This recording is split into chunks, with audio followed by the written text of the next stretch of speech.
This is the story of a girl who was married off at 9, became a mother at 14, buried her newborn 10 days later, sailed across the world to a country she'd never seen, earned a medical degree before she could legally vote anywhere on Earth, and then died 1 month before her 22nd birthday. She never treated a single patient, and yet a crater on Venus bears her name. Her name was Anandibai Gopal Joshi, and her life is one of the most extraordinary and heartbreaking stories you've never heard. Start with the name, because even that wasn't really hers. She was born Yamuna on March 31, 1865, in Kalyan, a town in what's now the Thane district of Maharashtra, India. She was the 5th of 9 children in an Orthodox Marathi Hindu Brahmin family. Her parents came from a long lineage of wealthy landlords. So, by the standards of the time, Yamuna was born into relative privilege. But privilege in 1860s India didn't mean what you might expect, not if you were a girl. It meant you were well-fed, well-dressed, and well on your way to being married off before you hit double digits. And that's exactly what happened. In 1874, at the age of 9, Yamuna was married to Gopal Joshi,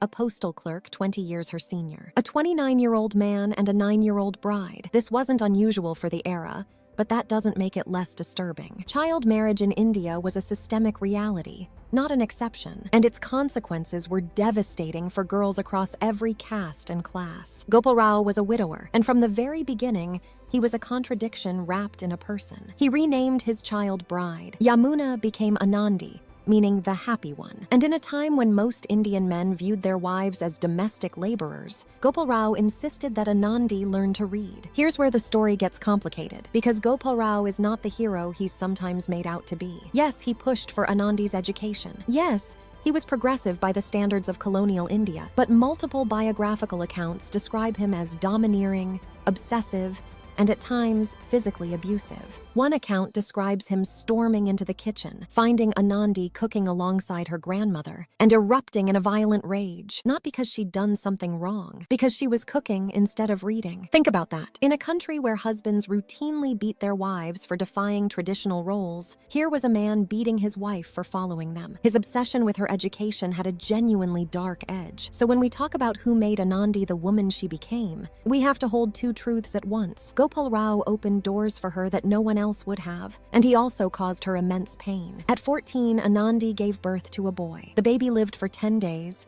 then died. No medical care, no doctor, no hospital that would treat a woman. That infant's death shattered something in Anandi, but it also lit a fire. She later said that watching her child die because no qualified woman could treat them was the moment she decided to become a doctor. But how? How does a teenage girl in 1879 India, with no formal medical education available to women, actually become a doctor? Gopal Rao had a plan. In 1880, he wrote a letter to Royal Wilder, an American missionary, essentially asking for help sending his 15-year-old wife to America to study medicine. Wilder published the letter in a Christian journal called the Missionary Review of the World. His response came with one condition. The Joshis would have to convert to Christianity. They refused. They were Brahmins. They weren't trading their faith for a ticket. But that published letter traveled further than anyone anticipated. In a dentist's waiting room in Roselle, New Jersey, a woman named Theodosia Carpenter, an American philanthropist and educator, picked up that journal and read it. She was so moved by Anandi's story that she wrote to them directly. What began as a letter between strangers grew into one of the most important relationships in Anandi's short life. The two began calling each other aunt and niece, and Carpenter, based in Roselle, New Jersey, became the American anchor that made everything possible.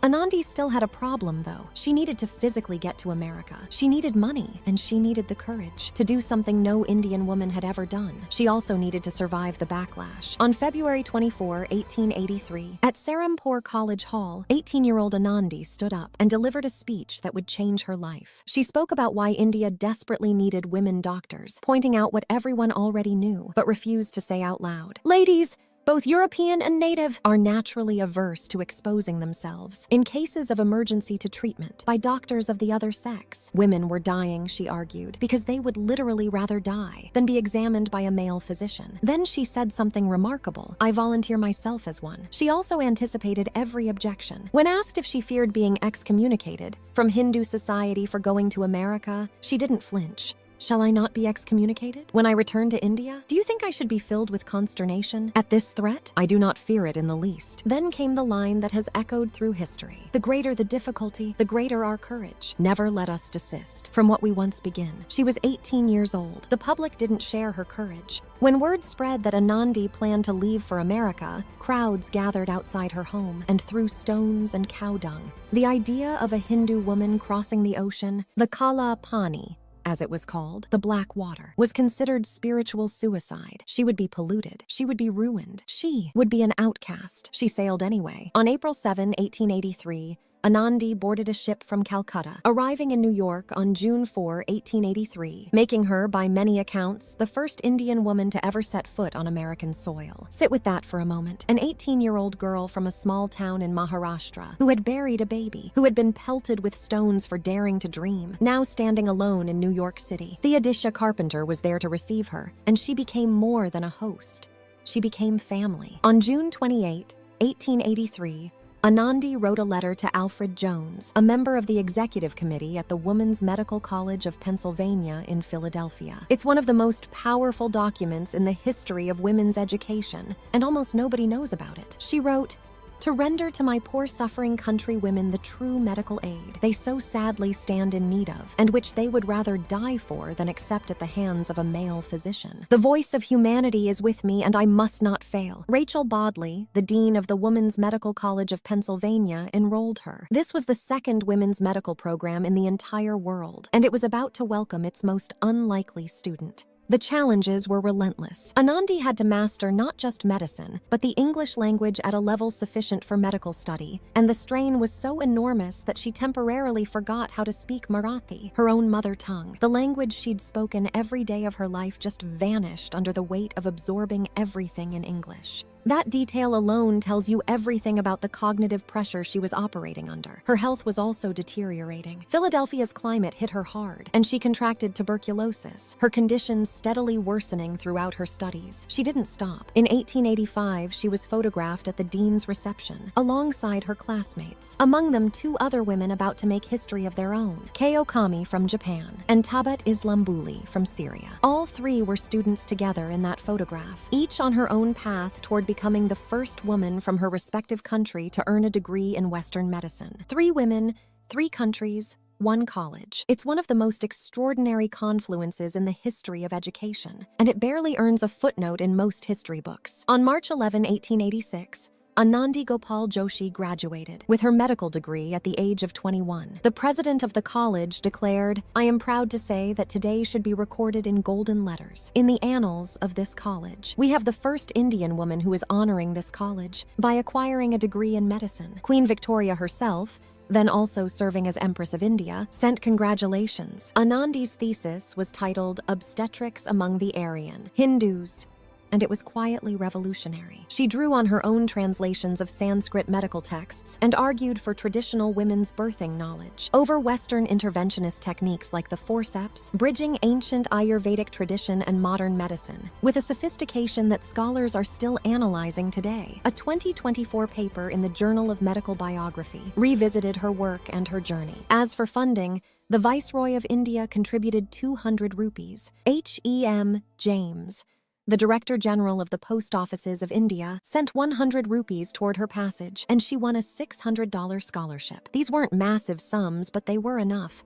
Barely. After graduation, the government of the princely state of Kolhapur appointed her as physician in charge of the female ward at the Albert Edward Hospital in Kolhapur. Unprecedented.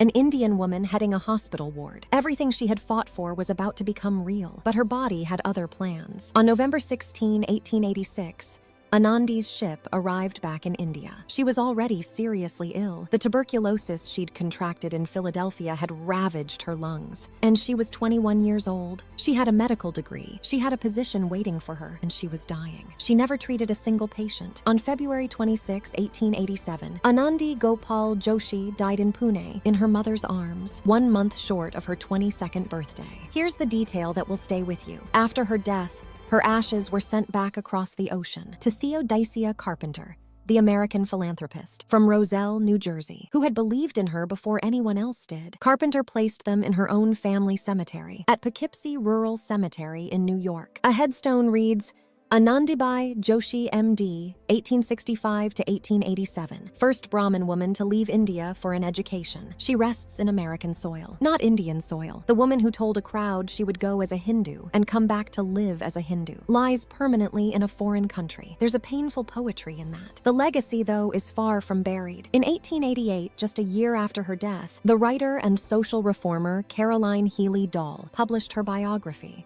one of the earliest full accounts of Anandi's life, and a key document in the history of women's education. In 1962, the Indian government issued a commemorative postage stamp in her honor. In 1997, the International Astronomical Union named a 34-kilometer crater on Venus after her, called Joshi, at latitude 5.5 degrees north and longitude 288.8 degrees east, a crater on another planet, named for a girl who wasn't supposed to leave her kitchen. In 2018, Google created a special doodle for her 153rd birthday, designed by artist Kashmira Sarode, depicting a young sari-clad Anandi with a Maharashtrian nose ring and prominent bindi. In 2019, a Marathi biographical film called Anandi Gopal brought her story to Indian cinema. And in 2026, the South Asian American Digital Archive commissioned 5 musicians to debut original compositions written in her memory, a Philadelphia-based project that connects her 19th century story to living artists working today. The Maharashtra government offers a fellowship in her name. The Institute for Research and Documentation in Social Sciences in Lucknow presents an annual Anandibai Joshi Award. Her cousin,